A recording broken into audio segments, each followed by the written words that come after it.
जिस आदमी ने आपके साथ इतना बड़ा जघन्य अपराध किया, आपको बेचा, आपको पत्नी नहीं समझा, आपका यूज किया, मिसयूज किया, कूड़ा करकट के जैसा आपका ज़िंदगी को समझा, जो यहाँ तक घसीट के लाया, प्रेम से शुरू करके धोखा देते देते दे बेचने तक शुरू हुआ कहानी, और बेचते बेचते बेचते बेचते खुद को, ज़मीर को बेच डाला। उसके परिवार में कौन कौन है जरा बताइए। तो उसके बाप का नाम क्या है?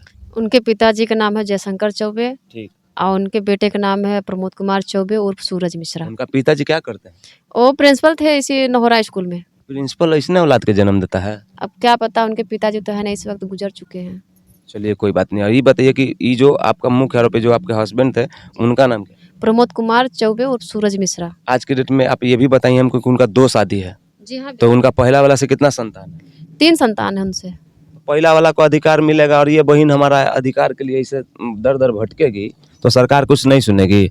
न्याय होगा, एकदम न्याय होगा। और हम लोग सारे पत्रकार भाई लोग आएंगे जब जब भी बहन बुलाएगी। हम पुलिस नहीं है कि मेरा कुछ अधिकार है, लेकिन पत्रकार का जो अधिकार होता है, जो आर्टिकल 19A हम लोग को दिया है आज़ादी, उसके हिसाब से बहन का आवाज़ पहुंचाएंगे जहां तक नहीं पहुंचाया अभी। सुनिएगा ध्यान से, एक बेटी का ज़िंदगी कैसे होता है, एक महिला और एक औरत का ज़िंदगी कैसा होता है। लेकिन इन सब ज़िंदगियों के बारे में बात करने से पहले इतना ज़रूर बोलूँगा कि कुछ चीज़ों को लिख के बैठा हुआ हूँ, उसी के आधार पर बात करूँगा। बहरहाल कहना ये चाहता हूँ कि मैं अभी जौनपुर में हूँ और ये जलालपुर थाना है, और ये गांव कौन सा है? नोहरा पंचायत है। ठीक है, आपके स्क्रीन पर लिख के आ रहा होगा। आज बात करेंगे फैसले के ऊपर, और बात करेंगे फैसले लेने के ऊपर, बाद में मिली ज़िंदगी के ऊपर। एक ऐसे लड़की की कहानी, एक ऐसे महिला की कहानी जो कभी बहुत सारा अरमान लेके अपना ज़िंदगी को शुरू की कि एक दिन मेरे सारे सपने पूरा होंगे, और LSD, लव, सेक्स और धोखा के प्रपंच में ऐसा फंस जाता है उसका जीवन कि आने वाले समय में बहुत बड़े दुख में घिर जाती है। हिम्मत होता नहीं है उनका आवाज़ उठाने का। दबा हुआ अरसों से एक आवाज़ रहता है जो अचानक से जौनपुर डिस्ट्रिक्ट में गूंजने लगता है, और ये आवाज़ मीडिया बंधु तक पहुंचता है। और इसी क्रम में मैं भी यहाँ पे पहुंच गया और आ गया। हमारे सामने अभी वो जो आप चेहरा देख रहे हैं, वो चेहरा इन दिनों इंटरनेट पे आप लोग बखूबी देखे होंगे। ये हमारी बहन अब जाके इतना जो हिम्मत जुटाई है, कैमरे पे अपना फेस दिखा रही है। दोस्तों, ऐसा तब नहीं था। आज से 2 साल, 3 साल, 5 साल, 7 साल पहले की जो कहानी आपको सुनाने जा रहा हूँ, ठीक है, जौनपुर में बैठ के, तब इतना हिम्मत नहीं हुआ था इस बेटी के ऊपर, इस बहन के ऊपर। हाँ, एक नसीहत के साथ इस वीडियो को शुरू करूँगा कि बेटियों से सख्त अनुरोध है कि जीवन को शुरू करने से पहले माँ बाप का सलाह लेना। क्योंकि अभी मेरे साथ जो बहन बैठी हुई हैं, कहीं ना कहीं वो इस बात को मानती हैं कि अगर माँ बाप का कहा हुआ माना हुआ होता तो शायद ज़िंदगी ऐसा ना होता। एक बार इसके बारे में खाली ये न बोलो, माँ बाप का बात मान लेना चाहिए था। जी हाँ। इस वीडियो में हम आगे बढ़ते हैं। 15 साल पहले एक लड़की किसी लड़के पर ट्रस्ट करती है, माँ बाप के खिलाफ जाके शादी करती है, गाँव छोड़ती है, मुंबई चली जाती है। 3 साल बाद एक संतान की उत्पत्ति होती है, उसका नाम आयुष है। 6वीं में वो पढ़ता है, उससे भी मिलवाऊंगा। वो वहीं पे पढ़ा, लेकिन बुरे कंडीशन में पढ़ा, क्योंकि जो उसका पापा था, बाप था, ढंग से नहीं पढ़ाया। ये सब तो उस दुख भरी कहानी का ही हिस्सा है कि वो क्यों ढंग से नहीं पढ़ा। बहरहाल कहानी में एक पड़ाव आगे जाएंगे तो पहली बार इस बहन के साथ कुकृत जैसा अपराध किया गया। इनके सामने ये शर्त रखा गया, आप सुनोगे तो आपका रोंगटा खड़ा हो जाएगा, कि इनको पैसा कमाने का जरिया बनाया वो शख्स जिन पे भरोसा करके भाई, बहन, चाचा, गांव की वो जमीन, घर का वो दहलीज, वो आंगन, सबसे रुखसत होके एक विश्वास के साथ वो बेटी जाती है दूर मुंबई, लेकिन लौटती है अपने 15 साल के बाद अपने एक 12 साल के बच्चे के साथ, आयुष के साथ, खाली हाथ, सपनों को बर्बाद करके, अपने जीवन को तार तार करके। बढ़ते हैं कहानी में आगे। क्या नाम है आपका? रीना। हमको अपना भाई समझ के खुल के बात करना पसंद करोगी? खुल के बोलना चाहती हो? कोई दबाव बनाया है मैंने आप पे? नहीं नहीं जी। आप पत्रकार के हैसियत से मैं आपके घर पे आया हूँ, क्या आप मेरा सहयोग कर रही हैं तो इसमें आप किसी दबाव में हैं, या फिर अपना कहानी न्याय के लिए खुल के बोलना चाहती हैं? न्याय के लिए हम खुल के बोलना चाहेंगे। रीना जी, ये बताइए कि अब भी आपके घर में कौन कौन है? अभी हमारे भाई हैं, दोनों भाभी हैं, और बड़ी भाभी राखी बांधने गई हैं, छोटी भाभी है, माँ है। ठीक है, आपका एक संपूर्ण परिवार है। जी जी हाँ, अभी कजन भी हैं, चाचा चाची भी हैं, जी सब हाँ, हैं। सब लोग हैं। देखिए इनके घर में सब है, भरा पूरा परिवार है, खुशी भी है घर में, लेकिन सिर्फ इनके जीवन में ग्रहण लगा है दोस्तों। जब एक बात बताइए, जब आप 15 साल की थी आपने बताया, तो गांव के ही वो शख्स का नाम बताइए जिनके साथ आपका प्रेम प्रसंग चलता है और जिनके साथ आप यहाँ से चले जाते हैं अंध होके। प्रमोद कुमार चौबे उर्फ सूरज मिश्रा। हम्म। जी। उनके साथ आपका गांव में प्रेम प्रसंग चल रहा था, तो कितना दिन गांव में वो प्रेम प्रसंग चला था जिसके बाद आप चले गए? कितना दिन तक गांव में ये रिश्ता चला था? ज़्यादा दिन तक नहीं चला था क्योंकि सन 2006 में शुरुआत हुआ था हमारा ठीक है। और उसी 6 में भी हम चले गए थे। उस समय वो इंसान शादीशुदा था कि कुंवारा था? नहीं था तो शादीशुदा, लेकिन हमें पता नहीं ये था। बात का भनक आपको नहीं, जी, आपसे झूठ बोला, जी हाँ। मतलब जीवन ही, ये रिश्ता ही झूठ पे स्टार्ट हुआ। जी हाँ, झूठ से स्टार्ट हुआ। फिर मुंबई कैसे जाना हुआ आपका? मुंबई वो हमको खुद लेके गए। कैसे, क्या बोल के लेके? यह कि हम तुमसे प्यार करते हैं, हम तुम्हें शादी करेंगे और तुम्हें अच्छे एक फैमिली तौर से हम रखेंगे, एक फैमिली की तरह से, इसलिए हमको यहाँ से ले गए। हम भी राजी हो गए थे उसमें। किसी की भावनाओं को ठेस नहीं पहुंचाना चाहता हूं, लेकिन इस देश में जो होता आया है उसके लिए इंडिकेट करना चाहूंगा। किस कास्ट से आती हो बहन? हम आते हैं चमार कास्ट से। जो तुम्हारा जीवन बर्बाद किया, जो तुम्हारी जिंदगी में प्रेमी बन के आया था, कन्हैया बन के आया था और कब राक्षस बन गया, उसका नाम क्या था? प्रमोद कुमार चौबे उर्फ सूरज मिश्रा। वो ब्राह्मण है जी हाँ। और आप चमार हो। जी हाँ। आप अत्यंत पिछड़े जाति से आते हैं और वो ब्राह्मण। जी जी हाँ। तो तब क्या मन में एक सेकंड के लिए ऐसा ख्याल नहीं आया था कि धोखा देगा? कभी नहीं, कभी ऐसा नहीं। बहुत सपना दिखा दिया था। जी हाँ, बिल्कुल कभी ऐसा नहीं हुआ था कि जो हमें धोखा दे सकता। मुंबई माँ बाप की मर्जी से गई थी, ये शादी आप भाग के की थी या फिर इसमें परिवार का मर्जी था? किसी का मर्जी नहीं था इसमें, सिर्फ परिवार से बगावत करके बस प्यार को पाने के लिए चले गए। जी हाँ, चलेगा। मुझे शुरू से, मैं तो संक्षेप में दोस्तों को बता दिया, मैं चाहूंगा कि 2 मिनट आप लगातार बोलिए, बोलिए, शुरू से बताइए कैसे शुरू हुआ ये जीवन बर्बादी की ओर? जी, शुरू यहाँ से होता है कि इनका मशीन बगल में है, संदरा 6 में आते हैं। बगल में हम भी खेत मतलब उगाते हैं फसल सब, दूसरे का खेत। तो आना जाना उनका चालू रहता था, पीछे पीछे लगा रहता था, बातचीत करते हैं, लेकिन हमारे घर फैमिली को किसी को पता नहीं चलता है। ऐसे बीच बीच में मतलब 2 महीने 3 महीने ऐसे बीतते हैं सन 2006 में। तो फिर बातचीत करते करते एक दिन रखते हैं कि चलो हम लोग चलते हैं मुंबई, शादी विवाह करेंगे, वहीं पर अच्छे व्यतीत करेंगे, एक फैमिली जैसे जैसे हमारी फैमिली एक होती है, एक नया फैमिली भी होगी, शादी विवाह करेंगे, वहीं पर रहेंगे। तो फिर हमको ले गया यहाँ से, हम भी गए, लेके गया। हम शादी भी वो नहीं कर रहा था उस वक्त। मुंबई में 2-3 महीने बाद जब हम प्रेशर डाले, रखा वैसे ही था हमको वो कि अभी हम शादी नहीं करेंगे, बाद में करेंगे। इसके बाद हमको रखा गया वहाँ पे, हम प्रेशर देने के बाद वो हमसे शादी करता है। शादी करने के बाद एक फैमिली से मतलब बच्चा हमारा होता है, रहने के कुछ समय। शादी के कितने साल बाद? 3 साल बाद? जी हाँ, बिल्कुल। कुछ समय बाद जैसे एक फैमिली से रहते हैं तो बच्चा होता है, उसी बीच हमारा एक वीडियो बनाते हैं, एक फ़ोटो निकालते हैं, जिसमें उस वक्त हमारे पास कीपैड फ़ोन होता है, उनका एक फ़ोन होता है जो हम लोग के पास नहीं होता था, उस वक्त वो फ़ोन होता है उनके पास। जी। उसी बीच हमारा वीडियो बनाया जाता है। अब कहानी के दूसरे पड़ाव को बताइए, यहाँ से चले गए आप, जी। ये सब नौटंकी जो कि दानव रूपी था, वहाँ जाने के कितने दिन बाद शुरू हुआ? क्योंकि शुरू में तो ले गया होगा तो ठीक से रखा होगा। बहुत अच्छे से रखा था हमको, मतलब एहसास ही नहीं होने दिया कि हमें इस रास्ते तक उतारेगा। बहुत अच्छे से रखा था, एक फैमिली की तरह रखा था। प्यार मोहब्बत वही था उनका। हमारा बच्चा 4 या 5 के बीच में होते-होते मतलब साल होते-होते तब ये सब काम करने लगे वो। नहीं तो ये सब करते नहीं थे, पता नहीं कहाँ से दिमाग में कैसे आया, क्या नहीं आया। तब इस लाइन में हमको उतारा। 4 साल 5 साल की उम्र में बेटा होश संभाल लेता है, जी हाँ। तो बेटे को तो सब चीज समझ में आ रहा होगा, बिल्कुल, बिल्कुल होश संभाल लिया। घृणित महसूस हो रहा होगा कि आपके ये बेटे के सामने ऐसा। बिल्कुल, बच्चा भी हमारा जवाब सवाल किया था हमसे कि मम्मी जब पापा नहीं रहते घर में ये कौन आते हैं? पहले वो पहला दिन का कहानी बताइए, जब वो किसी शख्स को आपके पास भेजा, उस दिन का पूरा बताइए मेमोरी। पहले दिन का ऐसा था कि हम खा पी के घर में सोए थे, 9 साढ़े 9 बीच का बात था ये। हम सोए थे, कोई एक लड़का था या आदमी था, हम देखे भी नहीं थे उसको, क्योंकि जब आया था तो दरवाज़ा खटखटा रहा था। तो जब भी आया तो हमारे पास कीपैड फ़ोन था उस वक़्त। जब हम फ़ोन किए अपने हस्बैंड के यानी प्रमोद कुमार चौबे को, तो उन्होंने बोला कि ठीक है हम आते हैं, कौन है? तो शायद जो दरवाजे पर खड़ा था, लड़का हो या आदमी हो, उसने हमारा आवाज़ सुना, वहाँ से भाग गया। दोबारा दिखा नहीं। हमारे हस्बैंड बोले कि ठीक है हम आ रहे हैं। वहाँ से आए, अब कहाँ से आए ये नहीं पता, लेकिन हमसे बोल के गए थे कि हम ड्यूटी जा रहे हैं। वहाँ से आए, आने के बाद देखा वहाँ कोई नहीं था। 10-5 मिनट रुके थे, फिर वापस चले गए। उस दिन तो आराम से थे हम।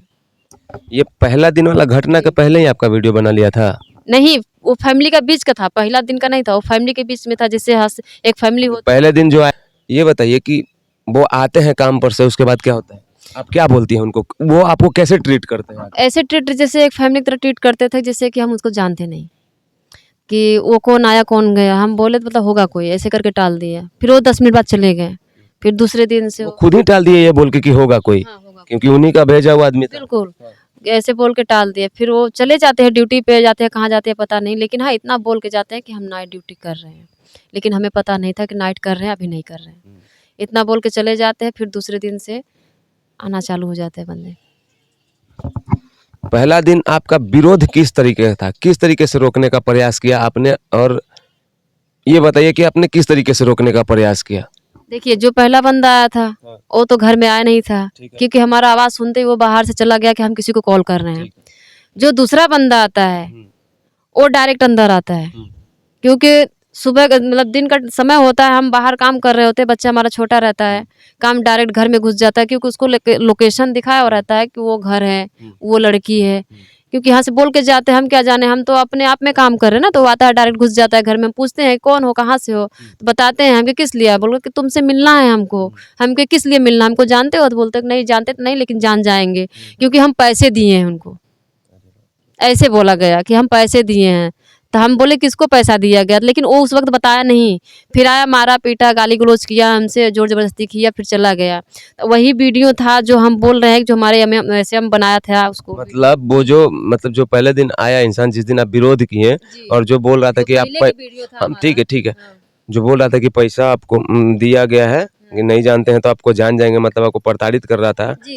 तो क्या उस दिन वो पहला दिन था जब आपका आबरू उतारा गया था? जी हाँ, वो पहला दिन था हमारे। और उसके बाद ये घिनौना काम कितने दिन तक चला? ये लगभग 3 साल के लगभग चलता रहा ये।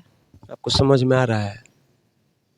अगर इनका पीड़ा किसी थाने में होगा, किसी कोर्ट में होगा, किसी कचहरी में होगा, और संज्ञान लेने के बाद अगले इंसान को मरौवत दिया जाएगा, तो इस देश के संविधान का कितना बड़ा फेलियर है। ऐसा कितना रीना कुमारी मिल जाएगी आपको इंडिया में जो त्रस्त है, जिसको न्याय नहीं मिला है। नारी के लिए जानने वाला हिंदुस्तान, पहचाना जाने वाला हिंदुस्तान, कहाँ है बेटी का इज्जत? बंगाल में है इज्जत ममता बनर्जी के सरकार में, कि अखिलेश जी के सरकार में, यूपी में है, कि बीजेपी के सरकार में कहीं बेटी सुरक्षित है? कौन से सरकार में सुरक्षित है बताइए ना आप लोग। आप लोग तो राजनीति कर दिए। इसलिए सरकार के पास नहीं आता टॉपिक में, लेकिन इसलिए आ रहा हूँ कि संविधान का देख रेख तो नेता ही कर रहे हैं ना, क्योंकि हम वोट देते हैं तो आप बिल ला के संशोधन भी करते हैं, लेकिन न्याय नहीं मिलता है। बहरहाल ये बहन का एक लेटर है, FIR टाइप्स बोल सकते हैं, जो कि इन्होंने कहाँ पे दिया है मैं बताता हूँ आपको। समक्ष श्रीमान पुलिस अधीक्षक महोदय, जनपद जौनपुर। ये जौनपुर में ये इनका शिकायत दिया गया है, इनका सिग्नेचर है यहाँ पे, इनका लेटर है।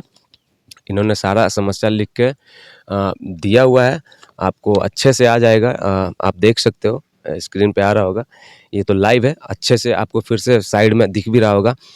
तो इसमें सारा चीज़ लिखा हुआ है कि शादी, प्रेम प्रसंग में शादी के लिए बहला फुसला कर मुंबई ले जाता है एक इंसान, शादी के 3 साल बाद मेरे साथ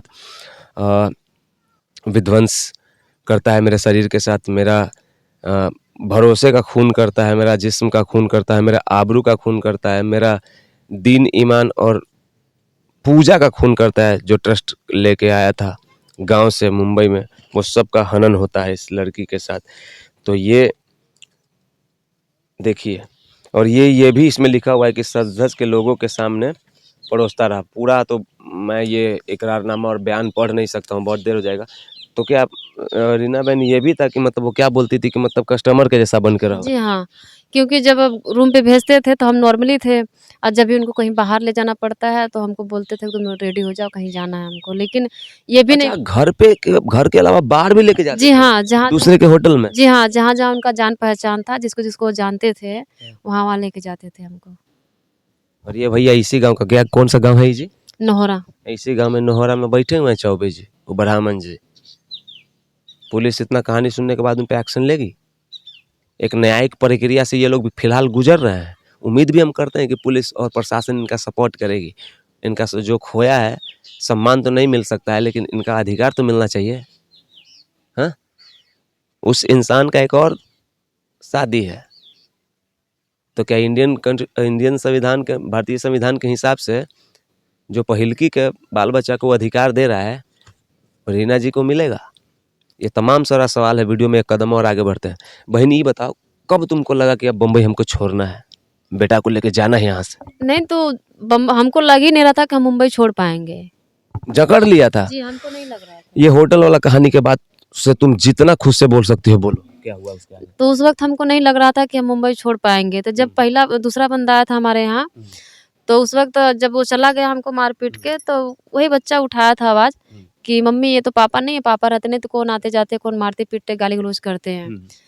तो वो टाल देते हैं कि मेरा बुलाया है, क्योंकि हम रूम पे रहते तो इसी का बुलाया होगा, तुम्हारा ही काम होगा। लेकिन उस वक़्त क्या बोले कि इससे ज़्यादा आवाज़ मत उठाना, जो वीडियो क्लिप है ना हम सोशल मीडिया पे वायरल कर देंगे तुम्हारा, ना चुप मार के जैसे हम कहेंगे वैसे तुम करती जाना।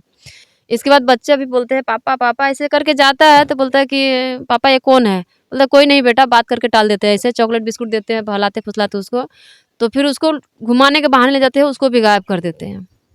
किडनैप? जी हाँ, किडनैप कर देते हैं उसको। मतलब उनको ये समझ में आया, इस 3 साल 4 साल के कुकृत्य में करते हुए जो समय निकलता है, तो इन्हीं में बच्चा बड़ा होता है और बच्चा फिर जवान लड़के के जैसा चीज़ों को समझने लगता है। और जब आवाज़ उठाया जाता है इनके बच्चे के द्वारा, आयुष के द्वारा, तो उसको जगह से हटा दिया जाता है, सिर्फ इसलिए कि अब ये चीज़ों को नोटिस नहीं करें। लेकिन तब तक उसे शायद सब कुछ पता चल गया था। आयुष का जीवन वहाँ आपका लड़का का कैसा कटा, कैसा था? बहुत बेकार कटा, वही बताएगा कैसा कटा कैसा नहीं। तो वो कभी काल लाके दिखा जाते थे, हम बोलते अगर तुम काम नहीं करोगे तो तुम्हारे बेटे को हम जान से मार देंगे, तुम यही काम करना होगा। बहुत एकदम उतार दिए थे, इस लाइन में इतना जलील कर दिए अब थे। इस कहानी को एक बार रिकैप करके समझिए। 2006 में इनको इसी गांव के शख्स से प्यार होता है, और प्यार होने के बाद शादी करके दोनों मुंबई चले जाते हैं। 3 साल के बाद एक संतान का उत्पत्ति होता है, और इस 3 साल के दरमियान जब तक औलाद का उम्र 5 साल 6 साल का होता है, चीज़ों को वो समझने मतलब होश संभालता है, तब तक आपके साथ ये सब चलता रहा। जी। उसके बाद जब इनके बेटों को चीज़ों को समझ में आने लगा वहाँ पे, तो वो आवाज़ उठाता है तो उनको जगह से हटा के गायब कर दिया जाता है। किडनैप कह लीजिए, दूसरे जगह पे रखा जाता है उसे। फिर इसके आगे किस पल से ये एहसास हुआ कि जब मौका मिलेगी भाग जाऊँगी औलाद को लेके? ऐसे एहसास हुआ जब हमारा बेटा वहाँ से भी ज़िद किया कि पापा हमको मम्मी के पास जाना है, दिखा दो। तो आते हैं लोग, मतलब 4-5 लोग आते हैं, तो हमारे दरवाजे के सामने ऐसे रहता है, आते हैं, 4 व्हीलर खड़ा करते हैं, रोड रहता है वहाँ पे, तो पैसे के लिए नोक-झोंक होती है, तो एक लेडी भी से साथ में रहती है। तो जो लेडीज़ रहती है अक्सर उसका ध्यान देते हैं हमारे बच्चे को, उसी के पास में खाना-पीना जो वही करती हैं, क्या नहीं हमको नहीं पता। तो नोक-झोंक हो रहा था तो अच्छा, आपको इसमें क्या एक चीज़ समझ में आया था कि वो लेडीज़ भी उसी के साथ मिली हुई थी, वैसा कुछ लगता था कि उन्हीं के लिए काम उस करती? लेडीज़ को हमने कभी देखा नहीं था। बस खाली आपने एक दिन दूर से देखा? जी हाँ, वही जब हमारे लिए वही दिन अच्छा था जब वो लेडीज़ साथ में आई थी हमारे आइस को लेके।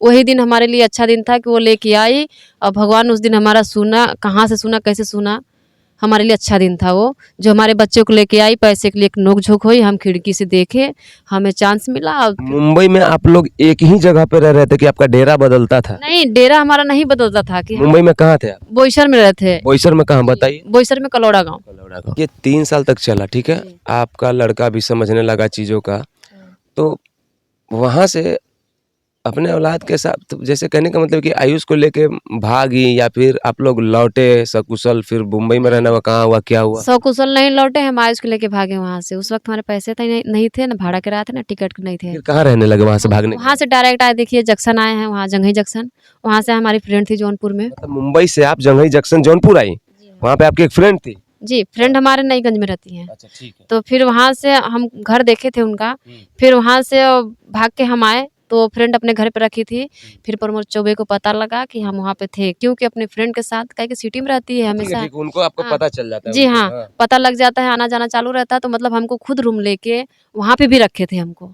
हम उनके ऊपर केस भी करने वाले थे, केस करेंगे क्योंकि बहुत गिरे हुए आदमी है वो। आप फ्रेंड के पास रहती हैं तो मतलब फिर वो उनको जब पता चलता है तो वो आपके साथ क्या करते हैं ये बताइए जाते हैं सीधा रूम पे जाते हैं, रूम पे जाते हैं जी माफ़ी माँगते हैं हमसे कि अब दोबारा ऐसी गलती नहीं आपका होगी। दिल पसीजता है फिर से आपको एक बार ठगा जाता है जी हाँ। फिर से एक बार ठग लिया जी। और कहीं रहने का उपाय किया जी, उपाय किया, व्यवस्था जौनपुर में कहाँ रहना हो रहा था की। जब विशेषरपुर रहते थे हम, चौकिया के पास में। तो ये वहां से मुंबई से कौन सी ईस्वी में आए आप यहाँ पे जब यहाँ पे जौनपुर में जब जहाँ पे रहना स्टार्ट किए हैं विशेषर में तो कौन से साल में आए थे मुंबई से अपने फ्रेंड के पास 23 भाग में आए थे हम। 23 में जी हाँ। तो कहने का मतलब है कि शादी के 15 साल में 11-12 साल आपका मुंबई निकला जी हाँ, हमारा वहीं था। वही पूछ रहा हूँ कि शुरू में तो जब आयुष 4-5 साल का बड़ा हुआ तो शुरू का तो 3 साल के बारे में आप बता रहे हैं कि मेरे साथ ऐसा ऐसा होता रहा तो क्या जब तक आप मुंबई से आ नहीं गई तब तक ये चल रहा था जब तक चल रहा था, इसके पिछले जो हमारी ज़िंदगी थी बहुत अच्छी ज़िंदगी थी। इसके बाद जो हमारा ज़िंदगी बीता बहुत घटिया ज़िंदगी बीता, कि जीने का मन नहीं कर रहा था हमारा उस वक़्त। तो मैं फिर से एक बार चीजों को समझना चाहता हूँ एक बात बताइए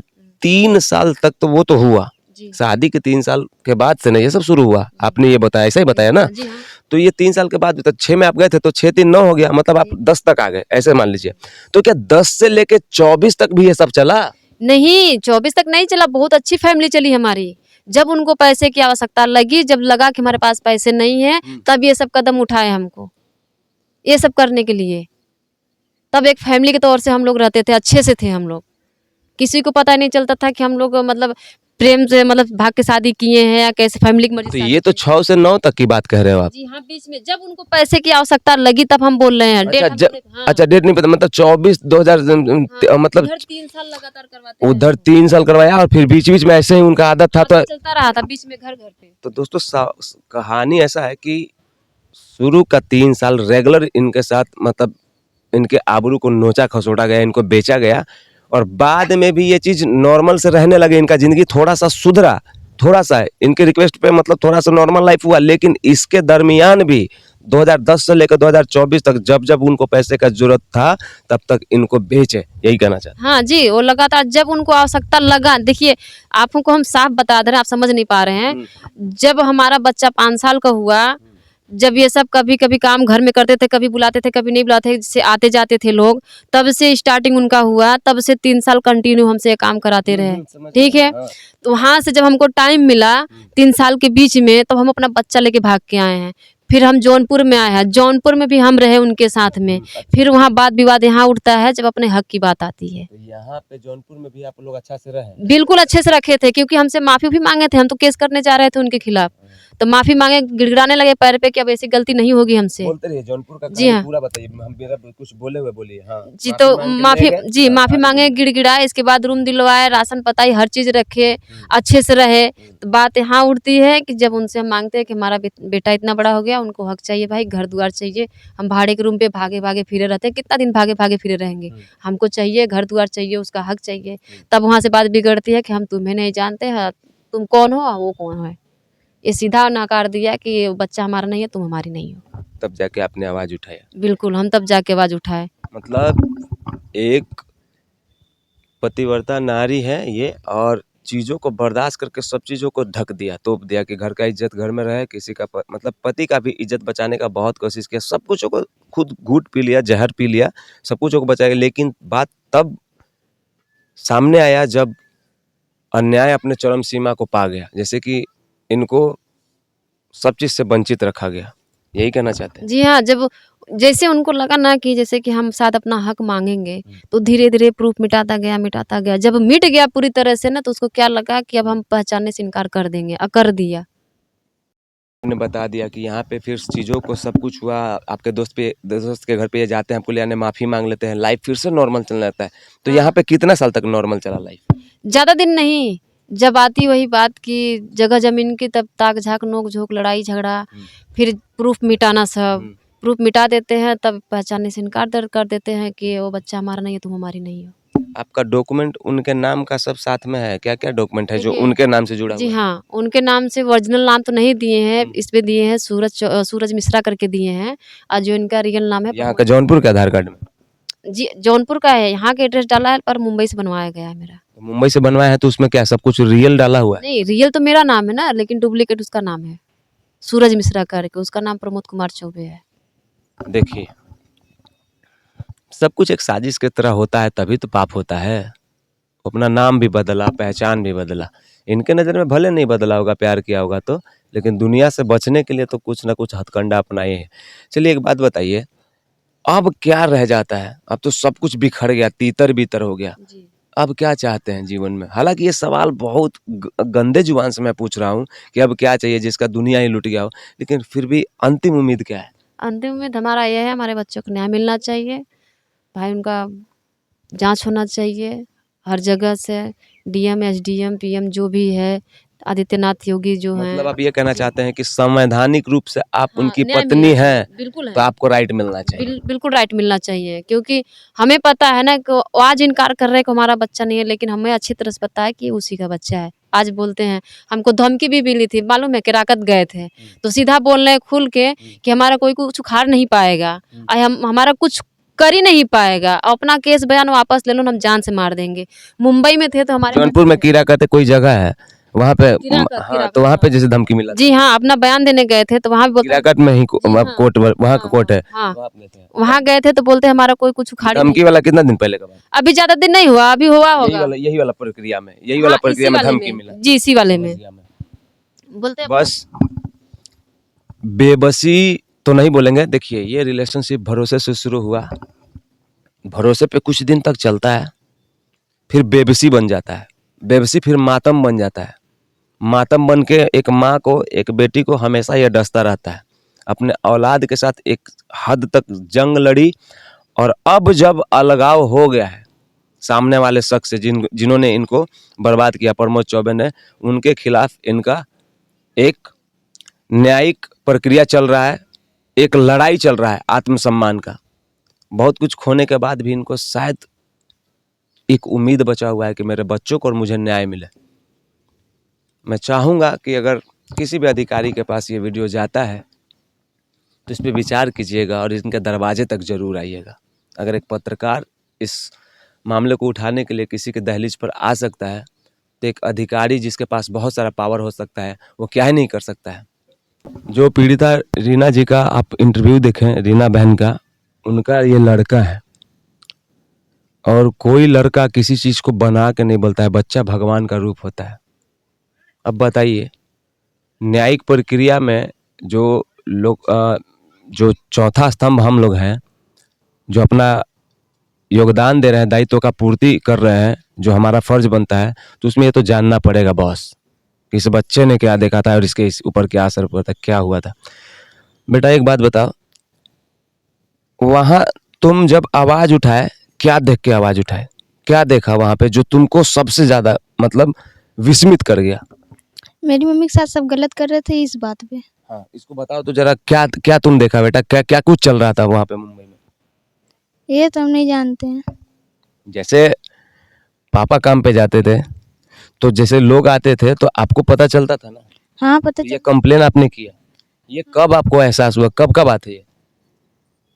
ये तो हमको पता नहीं, पापा पढ़ाते लिखाते नहीं थे वैसे, अच्छा, इसलिए पता नहीं था कुछ। अच्छा, नहीं पढ़ाते थे, लिखाते थे। फिर क्या करते थे? मतलब मम्मी के पास गैर दूसरे लोगों को भेजते थे? हाँ, दूसरे लोग आते थे आदमी। अच्छा, तुम यहाँ आओ मेरे पास, ठीक है? तुम रोना नहीं, तो बहादुर बच्चा है, ठीक है? ये तुम्हारा बाइट तुम्हारे लिए न्याय में बहुत काम आएगा, तो ये ज़रूरी है बेटा, इसलिए पूछ रहा हूँ। हम आपको रुलाने नहीं आए, ठीक है? कल शायद कोर्ट में न्यायिक प्रक्रिया होगा, तो आप अगर न्यायिक प्रक्रिया में हिस्सा लोगे तो ये जाएगा बाइट कोर्ट में, तो आप वहाँ पे कहोगे कि अगर मैं झूठा होता तो मैं मीडिया पे अपने माँ बाप का इज्जत क्यों उछालता, माँ का क्यों इज्जत उछालता? बाप का तो खैर तुम्हारा इज्जत है नहीं, जो जैसा वो राक्षस है। मुझे बस आयुष ये बताओ कि पहली बार आपने क्या देखा बेटा? क्या कंप्लेन किया था पापा से? बोलो, घबराओ मत।